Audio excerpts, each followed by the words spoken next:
The Wall Street Journal's national survey of economists suggested during the height of some of these higher interest rates and inflation and things we were tracking, two-thirds of them felt like the national economy was headed for a recession. That quickly turned a different direction. Then just a few months ago, that jumped back up with tariff talks and trade policy discussions that were at the national forefront. And then where we're at just most recently, about a third of national economists believe there's a probability of a recession. Hi, and welcome to National Bank of Arizona's Economic Briefing webinar. My name's Brian Gordon. I'm a principal with Applied Analysis. I'm here to walk you through what we're seeing from an economic perspective. This edition's webinar is going to focus on the overall job market, what we're seeing both nationally as well as what we're seeing locally in the Arizona market. I'd like to walk you through some of the fundamentals of the economy and the overall metrics that we're monitoring as it relates to this job market as a whole.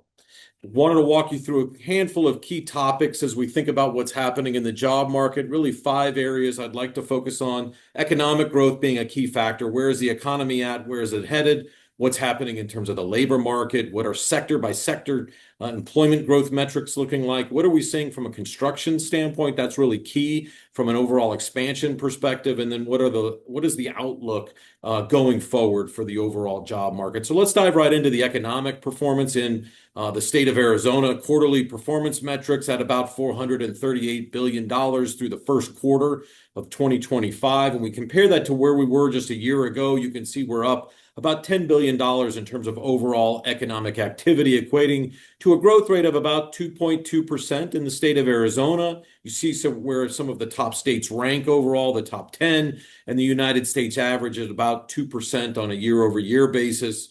So we're tracking at about the top third of the overall national economy in terms of year-over-year GDP growth on a real terms basis, thinking about it, the accounting for inflation as well. But when we look at it from quarter to quarter, we can see that GDP dropped about 0.5%, which was really on track with what was happening in the national economy. Again, we saw some weakness there in the first quarter of this year, those being the latest official metrics for the state of Arizona. And you can see where some of the other growth rates stacked up. Quarter to quarter, really the south and southeast portions of the United States experiencing above average growth. And so that gives you a sense of where the state of Arizona stacks up just above that midway point in the United States. And if we think back to the first quarter, what was happening during that particular time frame, imports essentially surged in advance of a lot of the tariff talks that we were experiencing. That has an offset to overall gross domestic product because we're importing goods as opposed to manufacturing them on a relative basis here in the United States. But overall investment was up. And then you saw a flip side of what took place during the second quarter of 2025 at the national level.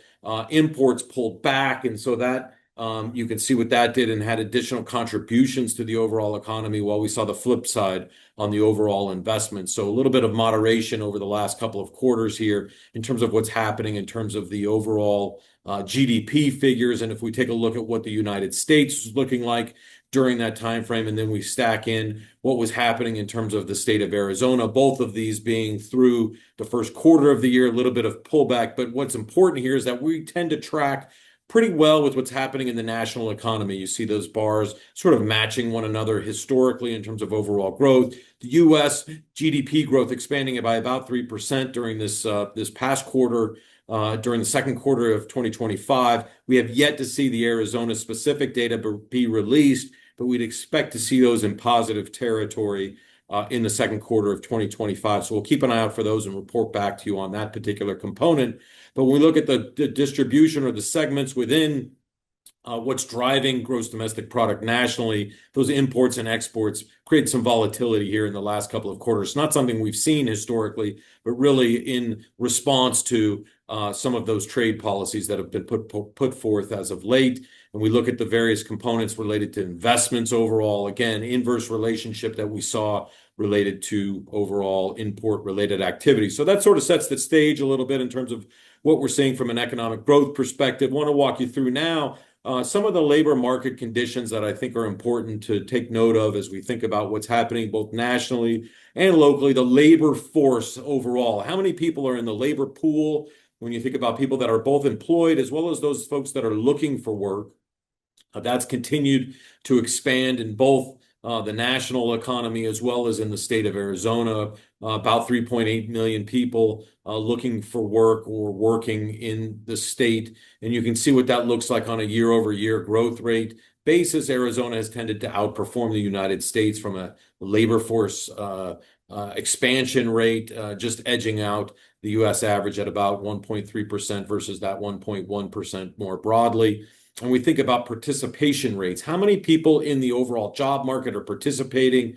And so you can see some of the top states, some of those bottom states in terms of overall participation rates, with the state of Arizona right there, generally in the middle of the pack, just below middle of the pack, with about ranking number 33 overall. And we think about the rates themselves. How many folks are eligible to be working and how many folks are actually participating in the job market? We're slightly below the national average from this standpoint. Arizona, about 61.5% of folks participating. Remember, the range on this particular graph is pretty tight, so we're tracking fairly well with the U.S. average, just a notch below them in terms of overall participation rates. But when we look at the U.S. average and we think about folks 16 and over, there's that 62.5% rate that I just shared. I'm sorry. But we look at folks who are in that prime working age demographic, 25 years to 54 years, prime ages for people to be working. About 84% are participating. We've continued to see that escalate sort of overall post-pandemic. We are starting to see a little bit of flattening there to the far right in terms of overall participation rates. And we look at full-time employment relative to our part-time employment. We are seeing a little bit of an inverse relationship there. You can see when the market was much softer during the post-Great Recession period, 2010, 2011, 2012, we had much higher, well, I shouldn't say much higher, we had higher rates of overall part-time employment relative to full-time employment. That then shifted as the labor market started to tighten. And now we're starting to see it come back a little bit the other way. So we're seeing employers bring on a little bit more part-time employment relative to those full-time workers. And so we're seeing some adjustments take place in the job market from that standpoint. We look at unemployment rates. What share of those folks that are in the labor pool are actively looking for work and unable to find it? You see some of the top and lower markets across the United States. Washington, D.C., having some of the higher unemployment rates, the highest unemployment rate in the country. California, Nevada, Arizona in the middle of the pack there at number 34 overall from an unemployment standpoint. Our rate stands at about 3.9%, just off of the national average, just lower than the national average of 4.2%, I should say. So outperforming the national economy from that standpoint. And we have typically done that, at least as of late, in terms of our overall unemployment rates. And we look at what contributes to that. Those are new people filing unemployment insurance claims. So we track that at the national level, those initial claims. So the first time that somebody goes into the unemployment office, we track that. You can see the upward trajectory over the last 6 to 12 months. We've started to see that come back down, some seasonality in there. And then the continued claims from a U.S. standpoint on the right, those are people that continue to remain on those unemployment rolls, about 8.1 million people overall, but we're seeing that sort of start to stabilize. And when we think about what's happening in the state of Arizona, initial unemployment insurance claims are tipping down. This is an indicator of where we're headed. Fewer and fewer people are actually filing those initial claims, averaging at about 15,000 folks. You can see there in the last month, and where it's tracking now in cumulative perspective, how many people continue to remain on those unemployment rolls at about 114,000 people.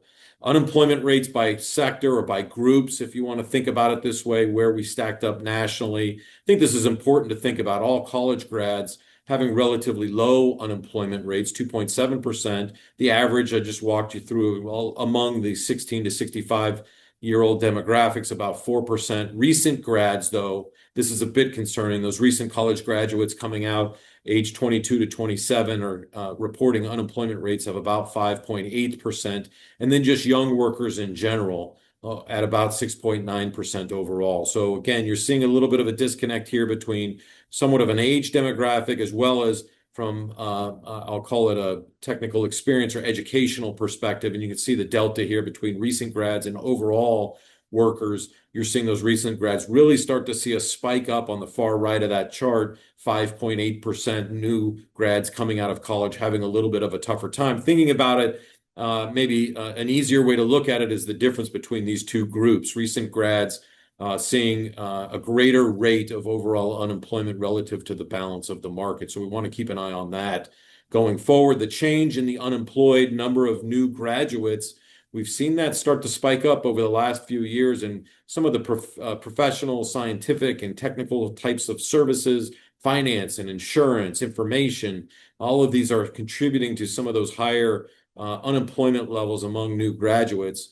You're seeing down on the bottom end of the spectrum, more folks in some of those service-oriented positions gaining some traction there. And so when we take a look at some of these generational shifts that are taking place, about half of the U.S. Gen Z job hunters feel like the value of a college education might not just be there in the job market today. And some of that has them shifting towards some of these more traditional trades, construction-related positions. So we're seeing a little bit of a trade-off and shifts from where we were before. Then if we compare some of the job openings to the unemployment rate, or the number of unemployed folks, I should say, you can see how that's stacked up during that period of post-Great Recession. Unemployment rate was much higher than there were available positions. That started to converge, as I mentioned earlier, as we moved forward. We actually went into a much tighter job market pre-pandemic. You can see those lines crossing, and then obviously everything that broke loose during the COVID pandemic era. And then coming out of that, we had more job openings relative to the number of people that were actually looking for work. And now we're starting to see those come back together with a relatively balanced market in terms of the job openings relative to the number of unemployed folks at the national level. And so again, you're starting to see that come back to a more balanced environment. When we take the difference between those two lines, it's a little bit easier to see the disconnect there and where we're now tracking. So good way to sort of look at what's happening between the number of folks that are looking for work versus the number of positions that are open out in the market. Now, specifically in Arizona, we have a little bit of a greater delta or bigger gap there between the number of job openings and the number of folks that are looking for work. So we're seeing a little bit of I'll call it a little bit of a tighter market, maybe is the best way to think about that. Similar broader trend lines, but where we're at today, we're seeing about 180,000 job postings, while there's only about 140,000 people that are actively looking for work in the state of Arizona. And again, a higher level of openings relative to those job seekers out in the market in Arizona. So again, we'll see where this ultimately trends. Some signals that we may be headed back towards a more balanced market from that standpoint, particularly when we look at the higher rates, 3.6% higher rate overall relative to the number of quits. So I think what we're seeing here is that we're just seeing businesses be a little bit more cautious. They're not hiring quite at the pace that they were, that you see those numbers coming down. At the same time, you're seeing workers stay put a little bit longer than they were before. So that quit rate is now staying a little bit lower than it was before, and you sort of see it more in line with where we were post-pandemic. And so we're starting to see that return back a little bit lower. So that provides a little bit of a sense in terms of the labor market conditions and what employers are doing relative to those folks that are seeking work. But let's do a little bit of a deeper dive specifically into the job market. Employment overall, we've got about 3.2 million people that work in the state of Arizona today that are gainfully employed. But despite where we've sort of seen that, we're starting to see a little bit of a slowdown in terms of that rate of growth, something we're definitely keeping an eye on. And I think nothing sort of depicts it greater than this particular graphic that shows you year over year. What are we seeing? This is on a trailing 12-month basis, so you can kind of see those more consistent trend lines. But you see what happened during the Great Recession period and post-Great Recession. We saw obviously massive job losses to the tune of nearly 8% overall on a year-over-year basis. Then you fast forward to the overall pandemic era, where we saw employment growth sinking by about 4% during that period for obvious reasons. Then we saw the huge spike as we regained many of those jobs, plus some. Now we're starting to see the overall employment growth trending back towards really this very modest level of employment growth, so much different than we have seen historically, barring these sort of more prominent periods or recessionary periods historically. And if we look over the last decade, though, look, the job market in Arizona has been strong. It's expanded by about 24% during the past decade, doubling up essentially what the United States has done. Arizona has historically been and will continue to be one of the stronger economies in the United States. There's no question about that. You can see on the map some of the areas that have experienced some of the strongest growth during this past decade. You see Florida, you see Nevada, you see Utah, you see Idaho. You see these markets that have been expanding at a pretty strong clip. And so the growth has continued, and we expect some of that growth to continue over the longer run. But when we take a look at what's happening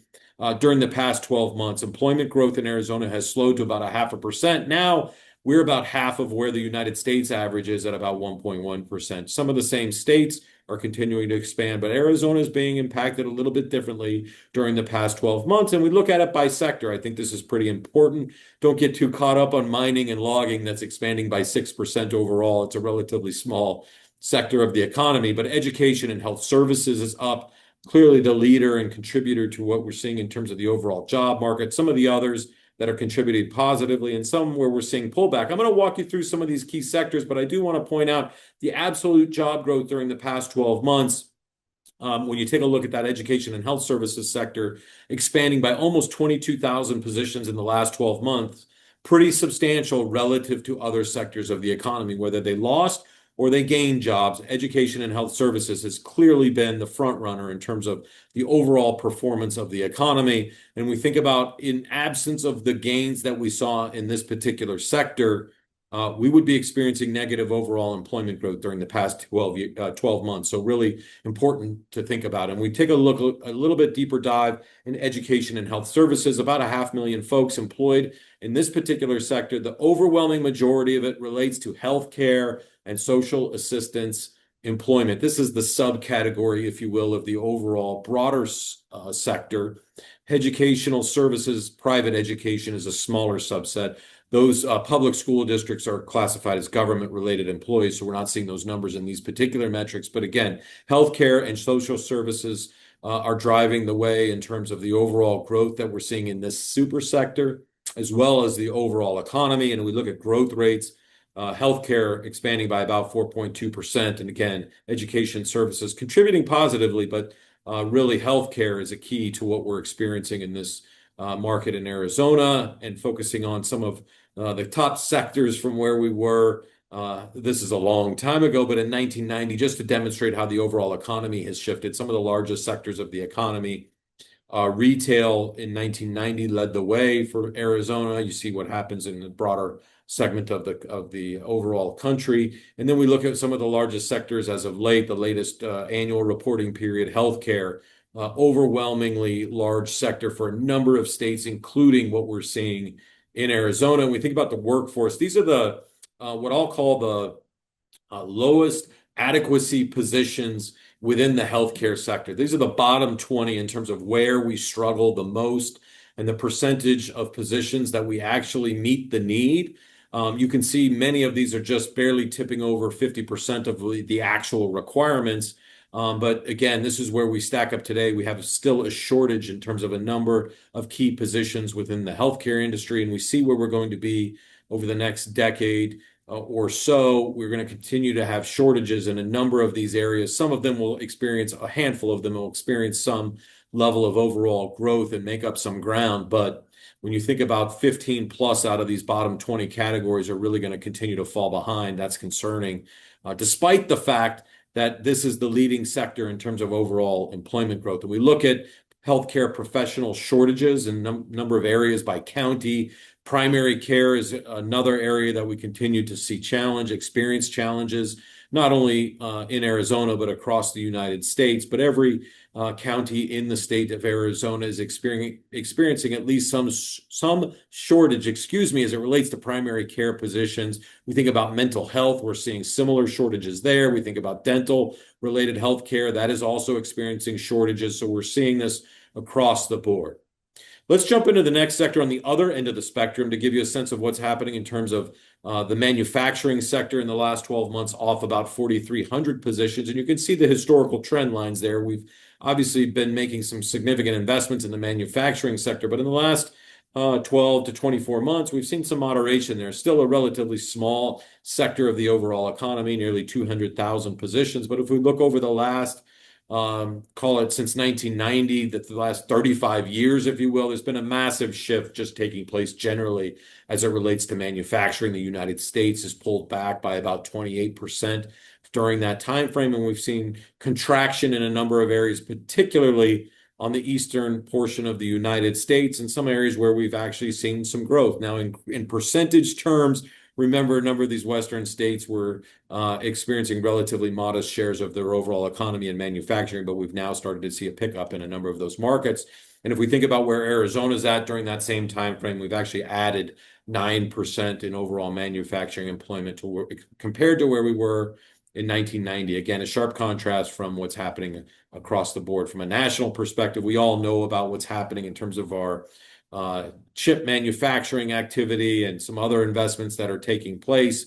We've got a lot of advanced manufacturing opportunities that are in front of us and will continue to be in front of us. So again, there's a bunch of opportunity here. Productivity per worker has been relatively stable. Arizona versus the United States, we've done pretty well there. What do some of the fixed investments look like? We've seen that jump nationally, both non-residential as well as residential. And then we take a look at what's happening here in the state of Arizona. A number of jobs being announced, a lot of proposals, a lot of new investment taking place, about $194 billion being announced across the state during the past, call it decade and a half or so. Again, massive amounts of investments. And it's throughout the state, in particular the Phoenix metropolitan area, thinking about areas like Goodyear, Mesa, Arizona, Surprise, other areas in this community, Buckeye. So you're seeing a number of investments taking place, and so we want to keep tabs on that. But as the governor announced, significant investments taking place, billions of dollars worth of investment, and this only bodes well for the state economy in Arizona. Take a look at a couple of other sectors that have seen some volatility nationally, as well as some other markets throughout the southwestern United States during the past 12 months. Professional and business services has pulled back, although in Arizona, we've seen financial activities actually edge up slightly. And when we look at the supply versus demand of some of those particular positions across the country, you can see that there's some unmet demand, if you will, in this particular sector, although we're seeing some moderation between markets. So again, areas to focus on. And if we take a little bit of a deeper dive in terms of what that's meant for wages here in Arizona, we've seen some growth over the last decade from where we were to where we're at today. And some of those higher earning positions have tended to be focused in those financial activities. Obviously, construction has some of those premium wages, but professional and business services. So in the top three of these areas that I wanted to focus on, we're seeing not only higher wages, but we're seeing some of the stronger growth in these particular sectors of the economy. So again, these are well-paying positions and also experiencing some of that positive overall wage growth. And to think about the job openings nationally within this particular sector relative to the number of hires, again, a little bit of a disconnect from where we're at. We're seeing some hesitation at a national level, and that's what's being reflected here, the difference between hires and overall job openings. Again, important to keep an eye on there. Professional and business services in Arizona, 500,000 folks, but we've seen that pull back there. So turning negative. First time we've seen this negative, barring the two recessionary periods prior to that. And so again, this is a little bit concerning in terms of our overall economy from a professional and business services standpoint. Financial activities, though, again, job openings far exceeding the number of hires that are taking place in this particular metric, almost the highest we've seen in recent memory. So again, those openings are outpacing where we're seeing the jobs and the hires taking place, financial activities subsector. So even a deeper dive within that, finance and insurance, seeing a disconnect there, as well as real estate being a contributor to those overall metrics that you've seen there. Hires pulling back on the real estate sector. Obviously, we're seeing some softness in terms of overall price appreciation in homes. We're seeing less demand, less sales. So that's having an effect on the real estate side of financial activities sector. And then again, some of the moderation that's taking place between those two. Overall financial activities is a little bit more stable in the last 12 months, a little bit more flatlining going on there, but still we're off. So we're pulling back to really towards more flattish growth, but you saw the hit we took when interest rates spiked. We saw slowdowns in housing. We saw all of that type of activity impacting the financial activity sector over the last couple of years, but we're starting to see a little bit more stability there. Another area I wanted to focus on just a little bit here was information, losing about 2,600 jobs. This includes media, news, and all those sorts of things, but gives you a sense of the job openings there as well as hires.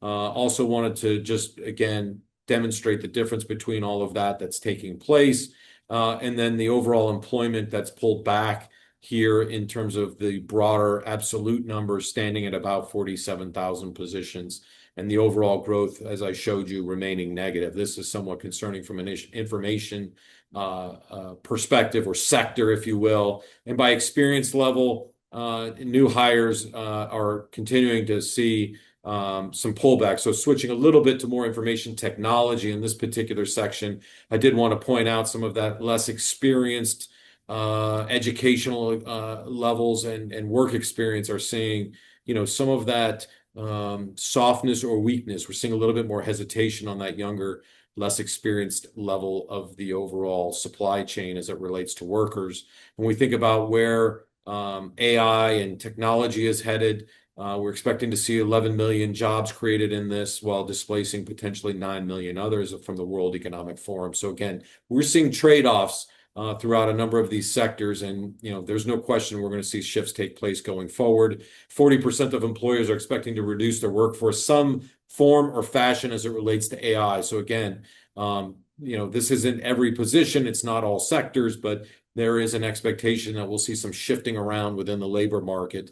And we think about productivity per worker in the information sector, a little bit lower level there. And we're continuing to see some of these boomerang hires bringing folks back to address some of those skill deficiencies or gaps. So bringing back those more experienced workers are starting to ramp back up now that we're seeing some of the needs of some of these businesses, and we're seeing it in a number of key areas like information-related positions, finance and insurance that I talked about earlier, healthcare-related positions, professional businesses, services, sort of seeing where some of these key areas in terms of bringing back folks with more experience, why that's important. I want to touch just briefly here on the construction industry. I do think this is a critical sector. Showed you some of the wage data and why that's important. These are high earning positions in the overall broader structure of the economy. Arizona's construction sector hosting over 200,000 construction related employees. You see a little bit of a flatlining there in terms of the trend lines, in terms of the job market. And if we show the distribution there, seeing a little bit pullback in the specialty trade contractor sector in the bottom portion, the largest sector of our construction industry. Construction of buildings continuing to expand there. I'll walk you through some of those metrics, as well as seeing some of that activity in the engineering related fields.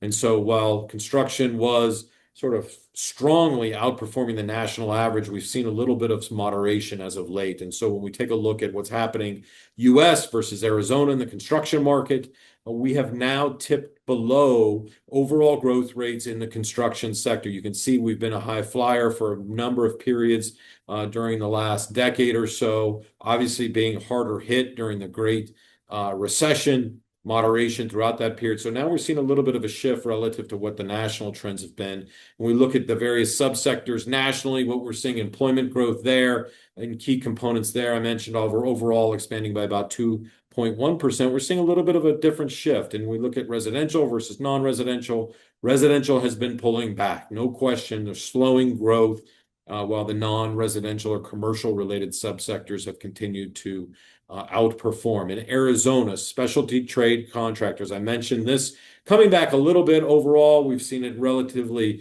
flattish, growing at about close to 1%. And then the construction of buildings sector almost up by about 9%. Again, a subset of the overall construction industry, but we're continuing to build buildings, and that's keeping people employed.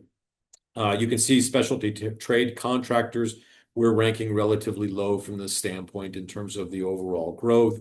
And we look at the distribution or the mix of the type of construction spending taking place, more moderation on the residential side of the equation relative to the commercial and non-residential activity. So again, a split we're seeing there, and a lot of that's driven by builder sentiment. Home builders feeling a little bit more concerned about where the market is, particularly as construction costs have continued to escalate, remaining relatively high, at an all-time high from a construction cost index perspective. And we think about the growth in the various types of products that are being built over the last 5-6 years ago or so. They're up pretty significantly. That higher end multifamily product really getting much more expensive to develop. And when we think about the number of permits being pulled relative to the actual starts taking place in the residential market nationally, permits are outpacing. So we're seeing some softness in terms of the actual units moving through the system.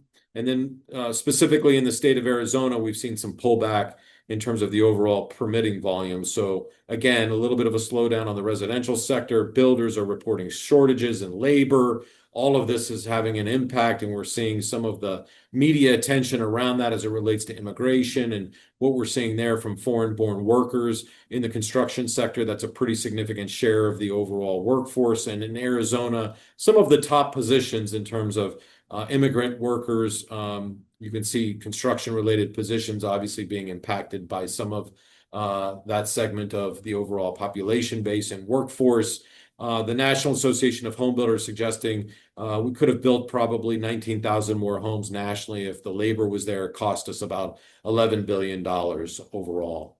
Outlook, a couple of slides I'll conclude with, and appreciate you sticking with me here. One area I thought was really telling when we looked at the latest employment index trends out of the Conference Board, what we saw here was that the overall employment has been sort of on this upward trajectory and continuing to sort of settle in a little bit. But the index that's really more forward-looking is suggesting that there may be some areas of concern or further slowdown on the horizon. So certainly this is an area of focus, why we thought this employment sector topic was pretty timely.